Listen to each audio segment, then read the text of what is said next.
네, 어제 오후였습니다. 국토교통부에서 신규 LCC, 그러니까 저비용 항공사라고 하죠. 이 신규 LCC 세 곳을 추가로 선정했습니다. 한두 곳의 면허를 팔 것이다라는 예상이 있었는데 이 예상을 뛰어넘고 세 곳이나 합격점을 줬습니다. 신규 LCC 선정은 지난 2015년 6번째 LCC 에어 서울이 탄생한 이후에 4년 만입니다. 네, 점점 더 LCC 업계가 커지면서 소비자들의 선택폭도 확장이 됐습니다. 자, 그렇기 때문에 상대적으로 저렴한 항공권 구매도 가능할 것으로 기대가 되고 있습니다만 또 여기에 만만치 않은 부작용까지도 우려되고 있습니다. 네. 자세한 내용 전문가와 짚어보겠습니다. 허이영 항공대 경영학과 교수입니다. 어서 오세요. 안녕하십니까? 네, 안녕하세요. LCC 세 곳이 발표됐습니다. LCC 저비용 항공사라고 하는데 정확한 개념 설명을 좀 해주세요. 예, 흔히 이제 저가항공사라고 하는데 맞아요. 저가항공사는 아니고요. 그 저비용이 정확한 표현입니다. 네. 저비용. 로우 네. 코스트 캐리어.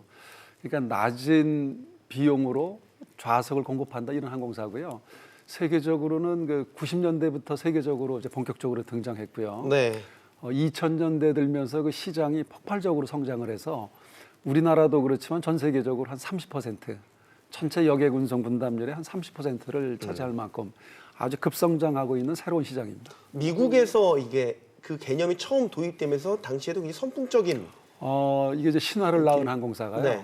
1970년대 초반에 사우스웨스트 항공이라고 하는 그 아주 그 독특한 항공사가 생겼어요. 네. 그러니까 이게 가격 파괴를 시킨 거죠. 예. 지금 그 항공사는 세계 순위가 대한항공이 20위권 받기라고 하면 그 사우스웨스트 항공은 세계 4위입니다. 대단하네요. 대한항공보다 비행기 대수가 3배 정도 가까이 많고요. 네. 근데 독특하죠. 저비용 항공사라고 하는 것은 그러니까 어떻게 시작이 되냐면 그 종전의 개념을 다 깬 겁니다. 그러니까 어떻게 하면 그 가격을 다운시킬 수 있을까? 네.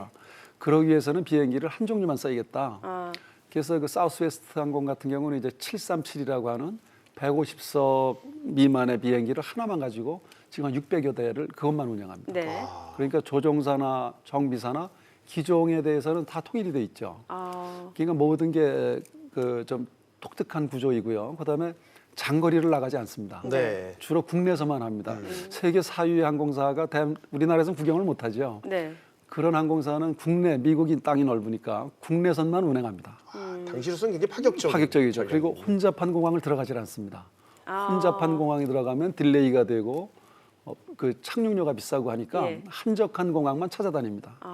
상식을 굉장히 깨네요. 그러니까 이제 당시에. 혁신의 아주 새로운 그 전설을 낳았죠. 그래서 그 모델이 80년대, 90년대에 부각을 나타내면서 예. 저런 새로운 비즈니스 모델이 있구나. 어. 그래서 이제 유럽에서 나타난 게 라이언에어, 이지젯 그것도 또 다른 신화들을 낳았죠.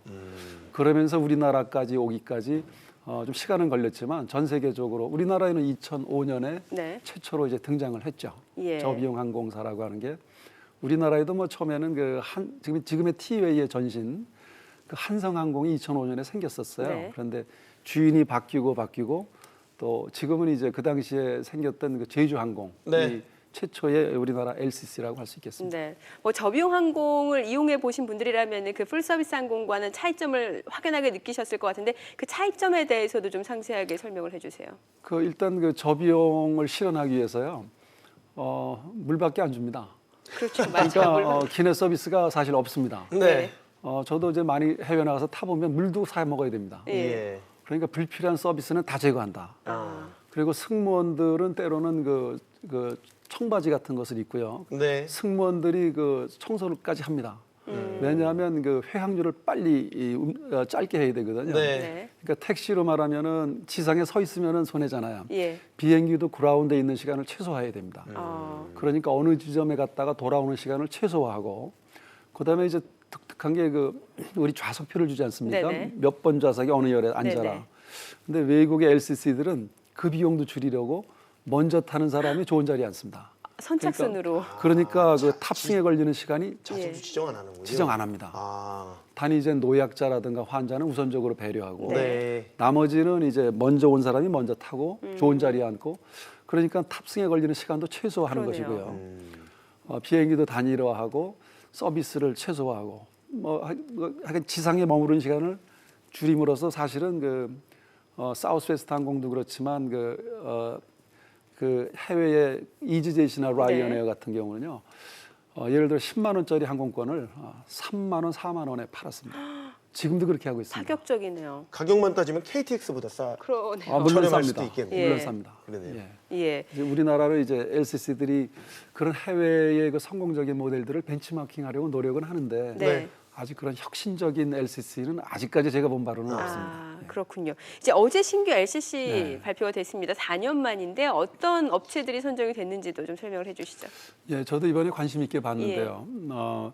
일단 그 지역 공항에 베이스로 하는 청주 공항에 베이스를 하는 그 에어로케이, 네. 그다음에 양양 공항을 베이스로 하는 플라이 강원, 그리고 이제 또 하나의 항공사가 좀 두드러진데요. 이번에 면허를 받은 것 가운데 에어 프레미아라고 하는 네. 항공사가 있는데 우리 프레미아리가 있죠. 예. 이름이 독특합니다. 그런데 여기는 기존의 LCC 모델이 아닙니다.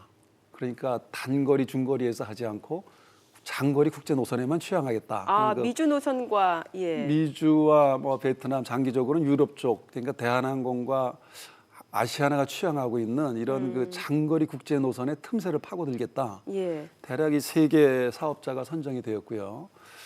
그러나 이제 그 동안에 많은 뭐 어려움이 있었죠. 정부가 너무 이거 과당 경쟁이냐, 시장 포화가 되는 거 아니냐 해서 이 사업 면허 허가를 뭐 길게는 플라이 강원 같은 경우는 아마 3년 정도 두 차례에 걸쳐서 이렇게 반려하다가 어제 마침내 국토부의 고민도 깊었을 겁니다.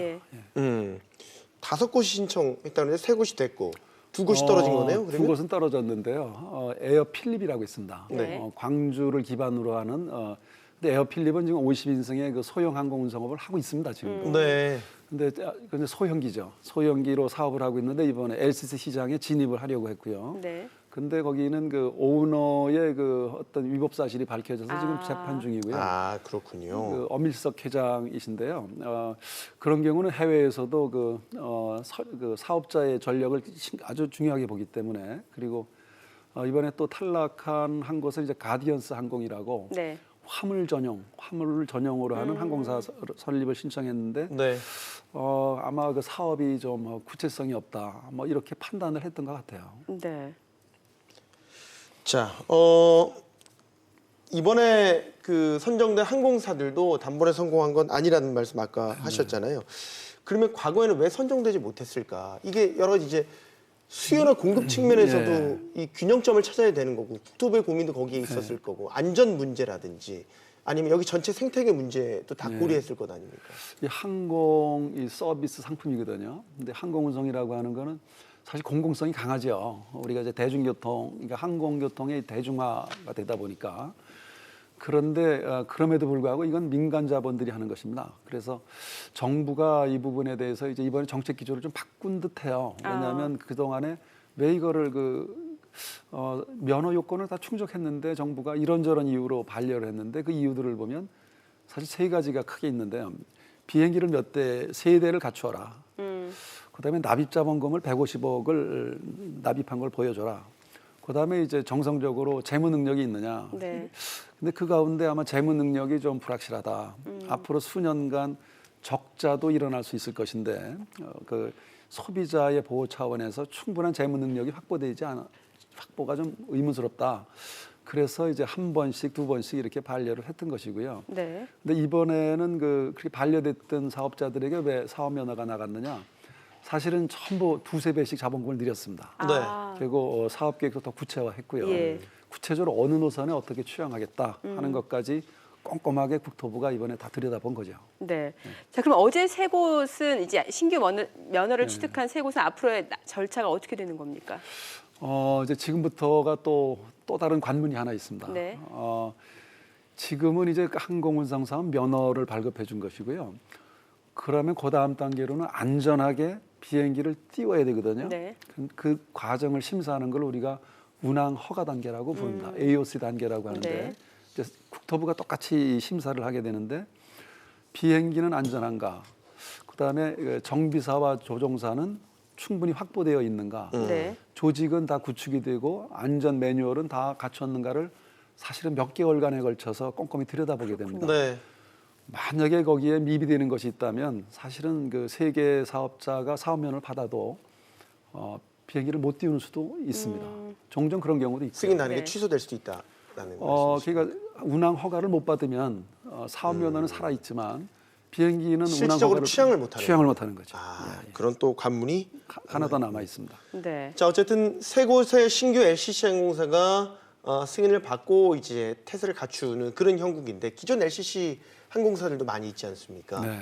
그러면 자칫 생태계를 본다면 공급이 너무 많아지기 때문에 글쎄요, 출혈 경쟁을 우려하는 시각도 분명히 있는 것 같습니다. 예, 맞는 말씀입니다. 네. 이 생태계 원래 이제 그 산업계 이 경제라고 하는 거는 늘 돈이 좀 벌리고 있지 않습니까? 예. 우리나라 지금 뭐 세계적으로 항공운송 시장은 세계 GDP의 2배 이상 앞으로 2020년, 30년, 35년까지 아주 롱텀으로 포캐스팅한 걸로 보면 네. 세계 GDP의 2배 이상 성장을 합니다. 특히 그 중심에는 아시아 지역이 있고요. 그런 점에서 보면은 시장은 성장 잠재력이 큰데 말씀하신 대로 지금 이미 6개 LCC들이 들어와 있거든요. 그렇죠. 그러니까 이제 새로운 시장 플레이어들이 나타난 것은 이제 도전입니다. 도전과 그러네요. 기존의 사업자가 어떻게 응전하느냐. 예. 이게 도전과 응전 과정이 사실 모든 산업에서 발전을 이끄는 동력이죠. 그러나 지금 이제 당장 그 신규 사업자들은 그 시장을 뚫고 들어와야 되고 그리고 기존 사업자들은 굉장히 불편해진 겁니다. 네. 지금은 잘 돈도 몇 년째 벌고 있는데 초기에는 몇 년씩 적자들을 보았죠. 그런데 이제 좀 돈 좀 벌만한데 이거 세계 사업자가 일시에 대고 들어오는 겁니다. 시장에. 네. 반갑지 아마 않겠죠? 대단히 불편하죠. 그렇죠. 그러면 거기서 이제 시장을 침투하는 신규 플레이어들하고 있는 시장을 방어하려고 하는 6개의 LCC 또 기존의 풀 서비스 캐리어들, 네. 대한항공, 아시아나까지 네. 시장 방어에 나서는데 중요한 것은 이제 이 정부가 해야 될 일은 안전해야 된다. 그 항공의 안전은 정부가 관리 감독 책임이 있는 것이고 네. 나머지 거기서 이제 이루어지는 도전과 응전의 경쟁 과정은 굉장히 그 우리 산업의 경쟁력을 강화시킬 것이다. 아마 어쩌면은 그 M&A도 수년 내에 또 일어날 수도 있습니다. 그렇군요. 외국처럼. 예. 미국 같은 경우는 1980년에 그 규제가 풀리면서요, 우리처럼 뭐 70개 이상의 항공사들이 생겨나거든요. 그래서 이제 치열하게 10년간 경쟁을 통해서 다시 시장이 재편되고 미국의 항공운송 산업의 경쟁력은 강화됐던 거죠. 그래서 우리는 이제 그 산업의 경쟁력이 강화되고 소비자 입장에서는 이제 어떻게 보면 편익이 많이 늘어나는 그럴 그런 수 긍정적인 효과를 기대할 수 있습니다. 네. 우리나라 이제 어제 3곳이 신규로 면허를 취득했으니까 저비용 항공사가 이제 9곳이에요. 그런데 네네, 그렇습니다. 미국하고 그 숫자가 같더라고요. 근데 인구 규모로 봤을 때는 우리나라가 미국보다는 인구 규모가 6분의 1 수준. 그러면 인구 대비로는 네. 저비용 항공사가 너무 너무 많은 거 많은 거 아닌가? 아닌가 근데 싶어요. 그거는 저렇게 숫자만으로 보면 분명히 많습니다. 예. 그리고 세계적으로 보면 LCC만 놓고 보면 우리나라가 지금 일시적으로 팽창이 됐죠. 네. 그러면 이제 미국하고 비교한다면 미국에는 그 LCC하고 그런 풀 서비스 캐리어만 있느냐 분류 방식이 달라요. 그러니까 대형 메이저 캐리어들이 있고 예. 리저널 지역 항공사가 있고 짧은 구간을 다니는 그 커뮤터가 있고요. 네. 그리고 이제 LCC를 따로 분류합니다. 그렇군요. 그러니까 미국에는 한 70개 항공사가 있는데 분류가 좀 더 세분화돼 있네요. 그냥 분류 체계가 우리랑 다른 거죠. 우리나라는 풀 서비스 캐리어하고 LCC 두 가지로만 나누거든요. 네. 이번에 에어 프리미어는 LCC에 들어가는데 제가 볼 때는 LCC에 분류하기는 좀 무리죠. 그래서 물론 지금 시간이 지나면 다른 외국도 마찬가지입니다. 네. 그러나 지금 분명한 것은 이번에 3개의 신규 사업자가 시장에 들어온 것은 아주 많은 그 획기적인 일이다. 앞으로 시장은 당분간 어떻게 보면 아주 원래 1개나 2개의 사업자를 예상했는데 시장이 그 아주 격렬한 경쟁이 치열한 경쟁이 전개될 것이다 하는 생각이 듭니다. 격렬한 경쟁이라고 얘기하셨으니까 그럼 우리 그 눈앞에서 나타날 변화를 소비자 짚어보자면 입장에서. 정말 초저가 항공권, 10,000원 항공권 막 이런 것도 정말 저희가 경험할 수 있겠네요. 예, 그 시장은요. 이걸 우리가 이제 우리 군사용을 많이 써요. 새로운 시장의 진입자를 우리가 거기에 뚫고 들어가려면요.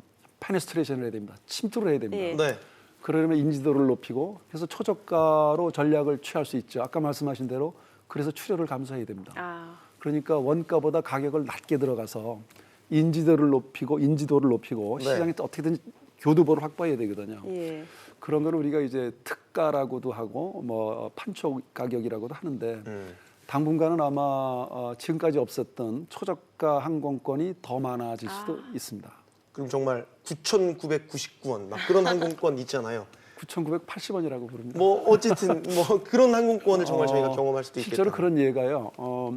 유럽에서 그 이지젯 같은 항공사 예. 네. 사실 처음에 시장에 진입했을 때 짜장면 한 그릇 값으로 런던하고 프랑스관을 팔았습니다. 와. 그래놓고서 이제 시장에 들어왔던 거죠. 예. 지금은 굉장히 돈을 잘 버는 대표적인 LCC가 되었습니다.